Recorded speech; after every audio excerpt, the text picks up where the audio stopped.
Arcanjo Miguel, a força celestial na luta contra o mal. No livro sagrado, apenas um ser celeste ostenta o título de arcanjo, Miguel, cujo nome ressoa com a pergunta ousada: quem é como Deus? Este enigma angelical eleva Miguel à posição mais proeminente entre todos os anjos santos, despertando nossa curiosidade sobre o papel singular que ele desempenha nas hostes celestiais. A narrativa começa com um enigma envolvendo a morte de Moisés, em que Deus escolheu manter segredos ocultos. Contudo, ele concedeu a Moisés um vislumbre da terra prometida, apesar de sua proibição de entrar nela devido à desobediência. A intrigante batalha entre Miguel, o arcanjo, e um demônio pela posse do corpo de Moisés nos leva a questionar os mistérios que transcendem nossa compreensão. Em seguida, testemunhamos a grandiosidade de Miguel no livro de Daniel, quando ele enfrenta o enigmático príncipe da Pérsia, uma entidade espiritual maligna que governava a antiga Pérsia. Essa guerra cósmica nos lembra que, nos bastidores da história humana, uma luta espiritual feroz está em andamento, onde o príncipe da Pérsia representava um desafio titânico. A resistência desse príncipe contra o mensageiro celestial de Deus requer a intervenção corajosa de Miguel, o grande príncipe que vela pelos filhos de Israel. Essas histórias enfatizam a força de Miguel e sua submissão inabalável à vontade divina. Além de ser um arcanjo guerreiro, ele também desempenha um papel especial em relação a Israel, defendendo com determinação o povo eleito de Deus. Por fim, a narrativa nos leva a uma guerra nos céus, conforme descrito em Apocalipse, onde Miguel lidera uma hoste celestial contra o dragão, identificado como o Diabo e Satanás. A vitória de Miguel é total, resultando na expulsão do dragão e seus seguidores do céu para a terra. No entanto, a permanência do dragão na terra, mesmo após sua derrota nos céus, reflete a persistência do mal em desafiar aqueles que seguem os mandamentos de Deus e mantêm o testemunho de Jesus. Essas missões de Miguel ilustram a necessidade de enfrentar o mal para purificar e unificar a comunidade espiritual, destacando o papel vital de Miguel como defensor celestial. Venha conosco nesta jornada para desvendar os mistérios e maravilhas do Arcanjo Miguel, um farol de esperança e força no universo espiritual. Já deixa o like e se inscreva no canal. Arcanjo. O posto de arcanjo é ocupado por apenas um anjo no registro bíblico. Portanto, esse anjo é o mais proeminente de todos os anjos santos. O nome do arcanjo é Miguel. Esse nome suscita uma pergunta: quem é como Deus? Defendendo o corpo de Moisés. As três grandes missões do arcanjo Miguel. A primeira missão do arcanjo: defender o corpo de Moisés. Miguel é provavelmente o ser angelical mais conhecido mencionado na Bíblia. Sabemos que Miguel é um arcanjo, mas qual é o papel específico que ele desempenha? O que ele realizou? Quais são suas responsabilidades e como ele se encaixa nas hostes celestiais que Deus reuniu? Deus escolheu reter muitas informações sobre os eventos que levaram à morte de Moisés. Deus lhe deu um vislumbre da terra prometida, embora fosse impossível para ele colocar o pé lá. Moisés olhou em direção à terra prometida enquanto estava no topo do Monte Nebo, que faz parte de uma cordilheira conhecida como Pisga.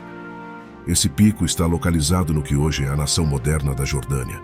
Moisés não foi permitido entrar na terra prometida porque havia desobedecido a Deus. Judas 9 descreve uma ocasião em que Miguel, o arcanjo, esteve em conflito com um demônio pelo corpo de Moisés. Parece que houve uma disputa relacionada ao corpo de Moisés, e Judas indica que Miguel, o arcanjo, triunfou nesse conflito, apelando para a autoridade do Senhor, dizendo: "O Senhor te repreenda", em resposta à outra parte. No entanto, não está inteiramente claro por que Miguel lutou contra Satanás pelo corpo de Moisés em primeiro lugar. Algumas pessoas acreditam que o demônio pretendia usar o corpo de Moisés como objeto de adoração, para tentar Israel a se envolver na idolatria. A segunda missão do arcanjo: lutar contra o príncipe da Pérsia. O príncipe da Pérsia. O príncipe da Pérsia é mencionado apenas em Daniel 10, uma seção altamente apocalíptica, e portanto pelo menos parcialmente simbólica do livro de Daniel. O príncipe da Pérsia é provavelmente uma referência a um ser espiritual maligno que governou a Pérsia em tempos antigos. O profeta Daniel teve uma visão perturbadora sobre uma grande guerra. Ele entrou em um período de luto, jejum e oração de 3 semanas. Deus enviou um mensageiro celestial para explicar a visão em resposta à oração de Daniel. Daniel 10:14. Então eis que uma mão tocou em mim e me sacudiu sobre as mãos e os joelhos, e ele me disse: Daniel, tu és muito amado. Atende às palavras que vou te dirigir e fica de pé, pois é a ti que sou enviado. E depois de falar comigo desta maneira, fiquei de pé, tremendo. Então ele me disse: Não temas, Daniel, pois desde o primeiro dia em que aplicaste o coração a compreender e a humilhar-te diante do teu Deus, as tuas palavras foram ouvidas, e eu vim em resposta a elas. O príncipe do reino da Pérsia me resistiu 21 dias. Porém Miguel, um dos primeiros príncipes, veio em meu auxílio, porque eu ficara ali com os reis da Pérsia. Agora vim para fazer-te compreender o que há de acontecer ao teu povo nos últimos dias, porque a visão se refere a esses dias. Aqui somos apresentados a um discernimento da guerra no reino espiritual. Daniel havia estado orando e jejuando por 3 semanas, e o anjo havia sido enviado desde o primeiro dia em resposta. No entanto, o anjo havia sido atrasado por um personagem chamado Príncipe do Reino da Pérsia, que se opôs a ele durante 21 dias, durante todo o período em que Daniel estava jejuando e orando. O grande príncipe.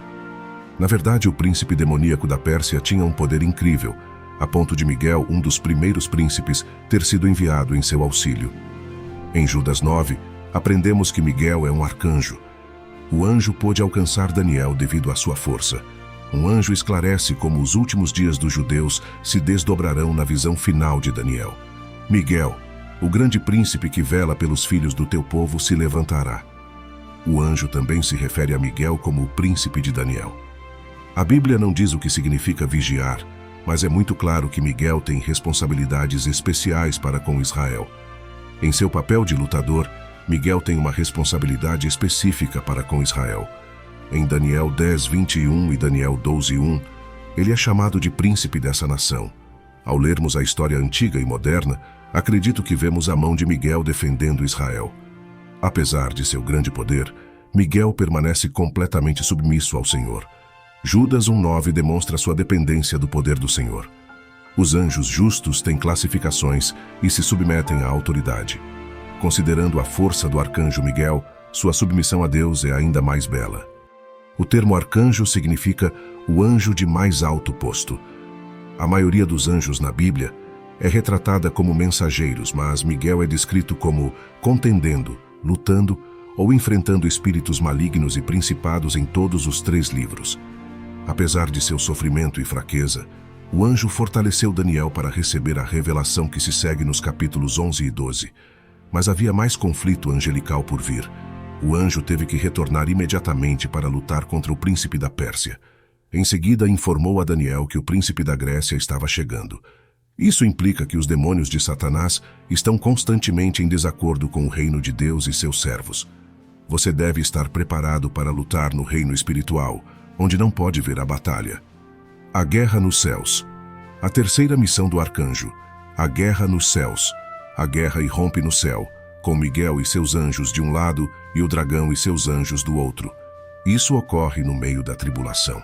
Apocalipse 12:7-9. E houve guerra no céu. Miguel e os seus anjos pelejaram contra o dragão, e o dragão e os seus anjos pelejaram, mas não prevaleceram, nem se achou mais o seu lugar no céu. E foi expulso o grande dragão, a antiga serpente, que se chama o Diabo e Satanás, que engana todo o mundo.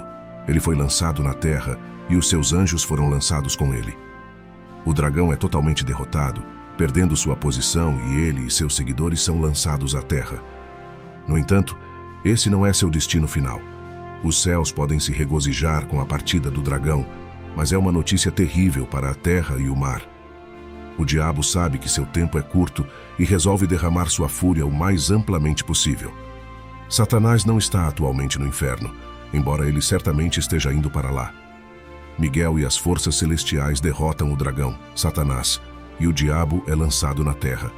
Lá, enfurecido, Satanás parte para travar guerra contra aqueles que guardam os mandamentos de Deus e mantêm o testemunho de Jesus. Apocalipse 12:17. Então, o dragão se encolerizou contra a mulher e foi fazer guerra contra o restante da sua descendência, os que guardam os mandamentos de Deus e têm o testemunho de Jesus. É necessário, e ninguém gosta. Mas o confronto é algo que precisa ser feito para corrigir, purificar e unificar a comunidade. Obrigado por assistir. Não esqueça de deixar o like e se inscrever no canal.